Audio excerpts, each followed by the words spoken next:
매니저들이 박나래가 그러더라. 이 이모 의사가 아닌 것 같다. 본인이 그런 말도 했다는 것이고 이 얘기를 봐도 언젠가부터는 본인도 의사가 아니라는 걸 인지를 했다는 거 아닐까요?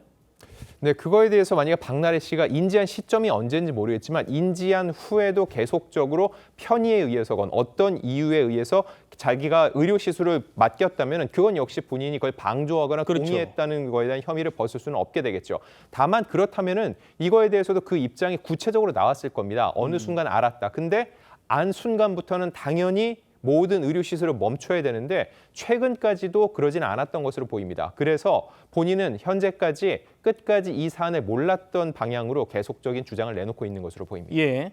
전 매니저들이 주장하고 있는 직장 내 괴롭힘 의혹, 특수상해에 대해서도 박나래 씨가 입장을 냈던데요. 네, 이 부분에 대해서 직장 내 괴롭힘은 없었다는 겁니다. 그리고 예. 그런 적이 없는데 계속적으로 매니저들은 그렇게 얘기를 하고 있다. 그리고 특수상해 같은 경우는 벌금형이 없는 굉장히 중형으로 다스려지죠. 박나래 씨 입장에선 반드시 방어하고 사실이 아니라는 건 입증해야 되는데 이 부분 역시 소품 등이 제대로 준비되지 않았을 때 지적은 한 적이 있다고 했습니다. 근데 이 부분은 전 매니저 측의 주장과는 상당히 거리감이 있습니다. 그렇죠. 전 매니저들은 이미 박나래 씨가 던진 술잔에 의해서 본인들이 다쳤고 손에 상해를 입어서 상해 진단서 네 바늘을 꿰냈다. 이거를 직접 이제 이미 수사기관에 제출했다고 얘기를 했습니다. 중요한 건 상해 진단서가 제출됐다고 박나래 씨에게 죄가 있는 건 아닙니다. 왜냐하면 그 상해가 박나래 씨에 의해 생겼다는 것을 입증할 책임이 있다는 거죠. 그런 상황에서 박나래 씨는 자신은 그런 적이 없다는 입장을 고수하고 있는 겁니다.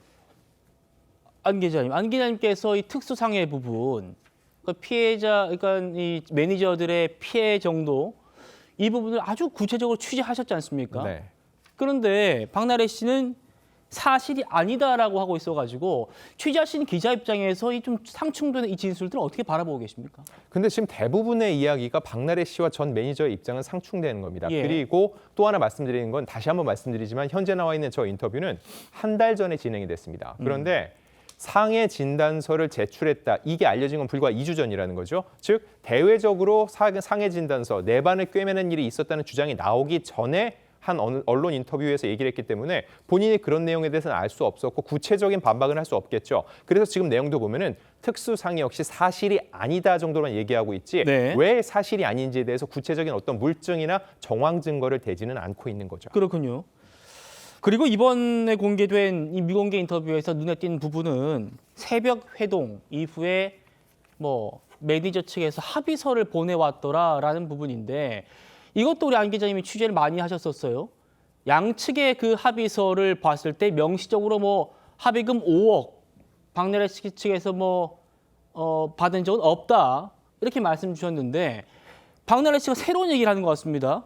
매니저들이 누설을 하면은 3천만 원 배상하라는 조항을 넣어왔다 이렇게 주장을 하고 있는 것 같은데 이건 어떻게 됩니까? 네, 사실 이 부분에 대해서도 제가 양쪽 다 합의문을 받고 말씀드린 것처럼 양쪽 어느 합의문에도 5억 원이라고 기재되지 않았습니다. 다만 저 3천만 원이라는 조항은 예. 있었습니다. 제가 오. 정확하게 그 부분을 말씀드리면 비밀 유지 의무 및 위약금 관련된 얘기인데 거기에 이런 얘기가 있다는 거죠. 당사자들은 제3자에게 이를 누설했을 때 3천만 원의 배상 책임이 있는데 제가 해석했을 때는 당사자들이란 표현이 전 매니저만을 뜻하는 건 아닌 것으로 보였습니다.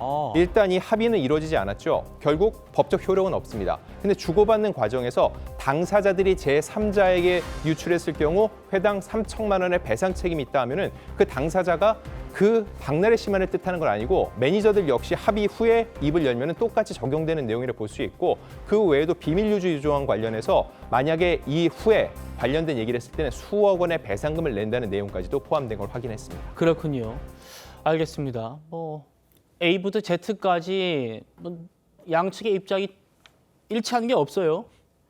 그래서 이제 우리 안 기자님께서 취재를 통해서 시시비비를 어느 정도나마 좀 가려주고 계시는데 어제까지도 새로운 폭로를 냈던 이 전 매니저가 지난달에 돌연 미국으로 넘어갔다는 소식이 뒤늦게 알려졌습니다. 안 기자님.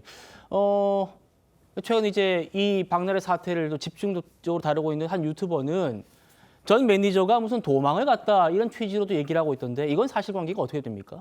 사실 미국으로 간 다음에도 저랑 인터뷰가 진행이 돼서 저는 미국으로 간 건 알고 있었습니다. 아, 그렇군요. 똑같이 문제 제기를 했었죠. 지금 고소고발 사건이 진행되고 있고 용산서에 걸려있는 사건 같은 경우는 피고소인 입장인데 여기에서 미국으로 출국하는 게 문제가 될 수 있다라고 얘기를 했는데 당시 용산서 본인이 피고소인으로 돼 있는 그곳에 담당 형사에게 이미 내용을 다 고지했다는 거죠. 그리고 돌아와서 필요하면은 추가적인 조사를 받겠다고 얘기를 했다는 건데 또 한간에 나오는 얘기는 1월 12일 날 2차 조사가 예정돼 있었는데 미국에 있어서 받지 못했다는 얘기가 있습니다. 이거에 대해서 전 매니저 측의 주장은 정확하게 이 12일로 결정돼 있던 건 아니고 본인은 미국 영주권자이기 때문에 들어와 있던 것이고 추가적인 어떠한 조사가 필요하다면 언제든지 한국으로 돌아가서 조사를 받겠다는 입장을 내고 있습니다. 그렇군요. 미국 영주권자라는 얘기는 전 또 처음 듣네요. 알겠습니다.